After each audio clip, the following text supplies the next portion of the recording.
Loveable Lyle by Bernard Waber. Now, this book was written way before I was even born, but I'm promoting something old, and so this is an oldie but goodie, and I want you to pay attention so you can see if you can figure out why. Everyone loved Lyle the crocodile. The Prim family with whom he lived loved him dearly, of course. And the bakery lady loved him. She always gave Lyle a cookie, his favorite kind with colorful sprinkles on top. And Mr. Delight, the ice cream man, loved him. He always invited Lyle to climb aboard his truck and clang the bell. And Bird loved him. Love Lyle, squawked Bird. And the children loved him. They always called for Lyle to come out and play. And in return, Lyle loved the whole wonderful world. He didn't have one single enemy in it. Or so he thought. One day, quite mysteriously, a note addressed to Lyle was slipped under the door of the house on East 88th Street. Dear Lyle, Miss Prim read to him, I hate you. I hate you more than anything. I hate you so much I can't stand it. And the note was signed, Your Enemy. Everyone was so surprised. Oh, how dreadful, cried Miss Prim. What reason could anyone have for hating Lyle? Don't worry about it, Lyle, said Mr. Prim. Just keep being your wonderful self and try to forget it ever even happened. Lyle went off to bed that night, trying hard to forget. Still, he switched off the lights and gazed down upon the empty street below. He could not help sadly thinking, somebody out there hates me. The next day, Lyle lost himself in play and managed to forget about the note, only to be reminded by a second one, delivered as mysteriously as the first. Dear Lyle, read Mrs. Prim, I hate you even more today than I did yesterday. If that is at all possible. And again the note was signed, Your Enemy. Oh, these horrible notes have just got to stop, Mrs. Prim cried out desperately. Lyle wanted the notes stopped too. He was so unhappy about them. There were days he just couldn't be coaxed out of the house. He began to wonder if he was growing ugly. So he practiced smiling.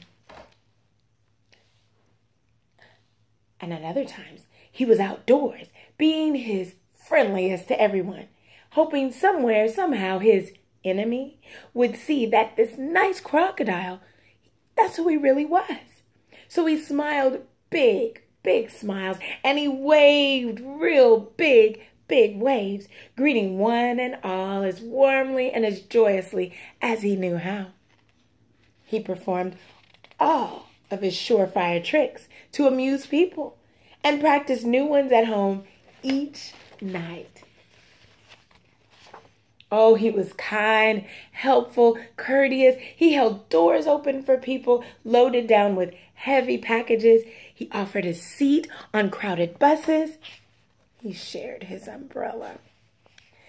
My, doesn't he have nice manners? One lady had remarked.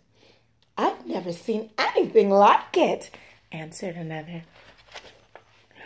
Poor Lyle worked so hard at being nice, he was positively exhausted by the end of the day. Indeed, all of the Prims were unhappy about the notes.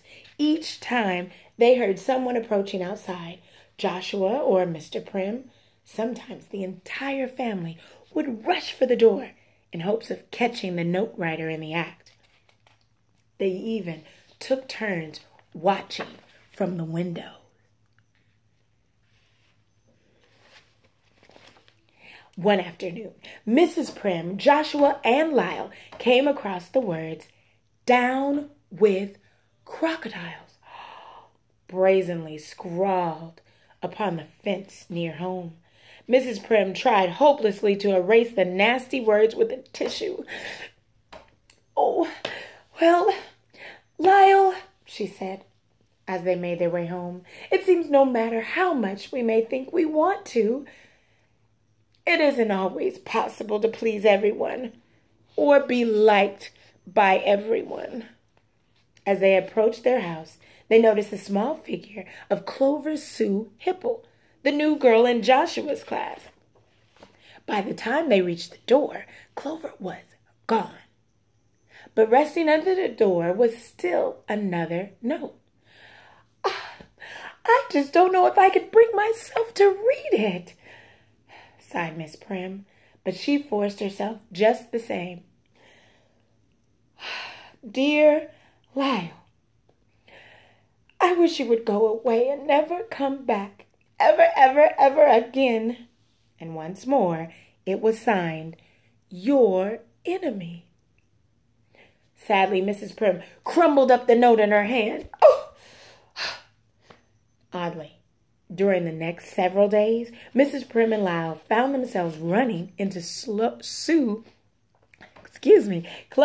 Hipple almost everywhere they went. At the supermarket, they discovered her peeking behind a huge display of cornflakes. Another time, they caught a glimpse of her hiding behind a tree. And again, one afternoon, they discovered her crouched behind a mailbox. Each time, Mrs. Prim smiled and tried to say hello, and each time, Clover skittered off before she even had a chance to. One day, as she was about to leave the house, Mrs. Prim glanced down just in time to see yet another note wiggling its way into the house. Quickly, she opened the door. Before her, wide-eyed with surprise, was, you guessed it, Clover Sue Hipple. "Clover, dear, please, don't run away. I would very much like to speak with you about